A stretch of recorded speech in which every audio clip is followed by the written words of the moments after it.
أعوذ بالله من الشيطان الرجيم بسم الله الرحمن الرحيم بسم اللہ الرحمن الرحیم الحمد لأہلہ والصلاة علی اہلہا۔ ناظرین گرامی مرتبہ السلام علیکم۔ گزشتہ نشستوں میں نظام حکومت اسلامی پر گفتگو کی گئی اور بات یہاں تک پہنچی کہ جب سرکار مسلمانوں کی ایک بڑی تعداد کے ساتھ شہر مکہ میں داخل ہوئے تو مکے میں رہنے والے کچھ لوگ ایسے تھے جو سرکار ختمی مرتبت کی تعلیمات سے اتفاق تو نہ کرتے تھے، لیکن سرکار دو عالم کے ساتھ اتنی بڑی تعداد کو دیکھ کر متعجب بھی ہوئے اور مرعوب بھی ہوئے،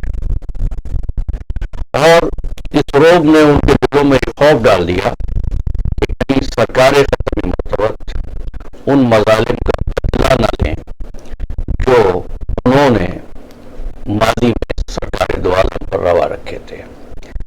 لہذا انہوں نے کلمہ پڑھ کر اسلام قبول کر لیا، لیکن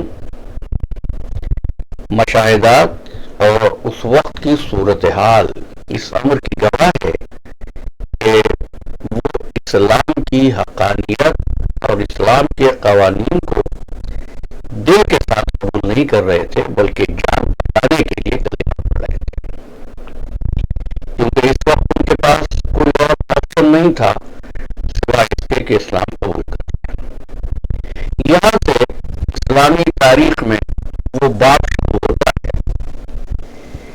کہ یہاں سے مسلمانوں کی ذلت کا آغاز ہو جاتا ہے۔ کیوں؟ یہ وہ لوگ تھے جو پہلے مخالف تھے، آج دل کے ساتھ مخالف اور زبان کے ساتھ حامی تھے۔ اس صورتحال کو نفاق کہتے ہیں اور اس صورتحال کے حامل کو منافق کہتے ہیں، اور یہ اس لیے ہے کہ سرکار ختمی مرتبت نے دین اسلام پھیلایا تحریک کی طرح۔ تحریک اس قوت کو کہتے ہیں کہ جو چیلنجز کے لحاظ سے اپنے لیے لائے عمل مرتب کرے۔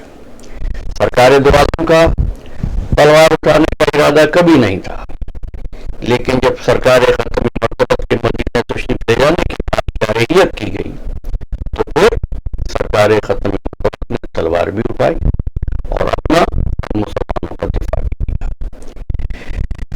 اس سے پہلے یہ ہوتا رہا تھا کہ سرکار ختمی مرتبت کی مخالفت ہوتی رہی فتح مکہ سے پہلے، اور مخالفت سے پہلے بھی اسلام دشمنوں نے ایک کوشش کی تھی اس تحریک کو دبانے کی، اور کسی بھی تحریک کو روکنے اور کچلنے کے لیے دو حربے ہوتے ہیں، یا لالچ دیا جائے یا خوف پیدا کیا جائے، ڈرایا جائے، دھمکایا جائے۔ لالچ تو شروع ہی سے دینے کی کوشش کی گئی تھی، جب کہا کہ محمد تم دین اسلام کی تبلیغ کو باز آ جاؤ، ہم تمہیں سردار بنانے کو تیار ہیں، دولت دینے کو تیار ہیں، اگر کسی عورت کی خواہش ہے تو وہ بھی پیش کر سکتے ہیں۔ حضور نے فرمایا اگر میرے ایک ہاتھ پر سورج اور ایک ہاتھ پہ چاند بھی رکھ دیا جائے تب بھی میں تبلیغ سے باز نہ آؤں گا۔ لالچ کارواں ناکام ہو گیا۔ پھر مظالم کا باب تھا جو شروع ہوا۔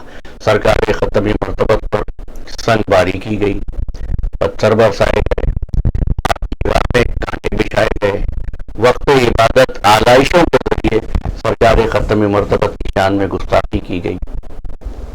لیکن اس تمام تر مخالفت کے باوجود جب انہوں نے دیکھا کہ وہ راستہ روک نہیں سکے ہیں اور سرکار دو عالم فاتح بن کر مکے میں داخل ہو گئے ہیں، تو اب انہوں نے ایک نیا حربہ اختیار کیا۔ وہ حربہ کیا تھا کہ باہر رہ کر تو اس تحریک کو نہیں بدل سکتے، ہم اس تحریک میں شامل ہو جاتے ہیں۔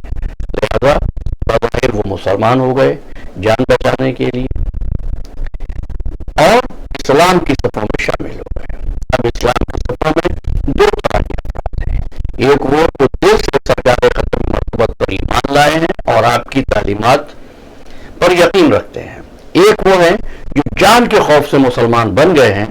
Actually they are not Muslims, they were real enemies of Islam and so-called Muslim.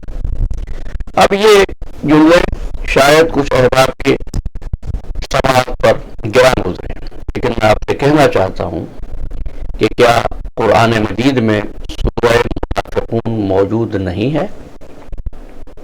63واں سورہ ہے قرآن مجید کا. پورا سورہ منافقوں کے لیے نازل ہوا ہے. منافقون قالوا نشهد انك لرسول الله والله يعلم انك لرسوله والله يشهد ان المنافقين كاذبون. یہ مسلمان ہو گئے, یہ آئیں گے حضور کے پاس, بیٹھیں گے, خطبہ بھی سنیں گے, لیکن ان پر اثر کچھ نہیں ہوگا. اور میں نہیں کہتا, اسی سورہ منافقون کی 4 آیت وَإِذَا رَأَيْتَهُمْ تُعْجِبُكَ أَجْسَامُهُمْ وَإِنْ يَقُولُوا تَسْمَعْ لِقَوْلِهِمْ كَأَنَّهُمْ خُشُبٌ مُّسَنَّدَةٌ يَحْسَبُونَ كُلَّ صَيْحَةٍ عَلَيْهِمْ هُمُ الْعَدُوُّ فَاحْذَرْهُمْ قَاتَلَهُمُ اللَّهُ أَنَّىٰ يُؤْفَكُونَ. یہ رسول ان کے اجسام دیکھ کر تمہیں تعجب ہوگا, لیکن بیٹھیں گے ایسے جیسے ٹیک لگائی ہوئی, سہارا دی ہوئی, کٹی ہوئی لکڑیاں. اچھا, سرکار ختم مرتبت پر ہی پورا قرآن نازل ہوا نا, یہ پورا منافقون پہ نازل ہوا, تو کیا آپ اس حقیقت سے انکار کر سکتے ہیں کہ اس وقت مدینے میں منافق موجود نہیں تھے؟ جناب, یہ ایک حقیقت ہے کہ منافق مدینے میں موجود تھے, جو اس وقت کا انتظار کر رہے تھے کہ سرکار ختم مرتبت کی تحریک کس طور پر کس طرح نقصان پہنچایا جا سکتا ہے. اور میں ایک سوال کے ساتھ آج کی نشست کو تمام کر رہا ہوں. پہلے مؤذن کون تھے؟ حضرت بلال رضی اللہ تعالی عنہ. کیا وجہ ہوئی کہ سرکار ختم مرتبت کی خدمت کے بعد بلال مؤذن نہیں رہے؟ صرف اتنا ہی نہیں کہ بلال مؤذن نہیں رہے, بلکہ بلال رضی اللہ تعالی عنہ پھر مدینے میں نہیں رہے, شام چلے گئے. کیا وجہ تھی؟ وہ وجہ یہ تھی کہ اب سرکار ختم مرتبت کی تعلیمات کو طاقت و اقتدار کے سہارے سے منافقت کی دیوار کے پیچھے چھپ کر تبدیل کیا جا رہا تھا, ریورس کیا جا رہا تھا. اور وہ وجوہات ہیں جنہوں نے مسلمانوں کے لیے ذلت کا ایسا دروازہ کھولا ہے کہ آج تک مسلمان ذلیل و رسوا ہو رہا ہے. ایاک نعبد و ایاک نستعین کہتا ہے اور دنیا میں دوسری قوموں کے سامنے ہاتھ پھیلائے نظر آتا ہے. وآخر دعوانا ان الحمد للہ رب العالمین. السلام علیکم ورحمۃ اللہ.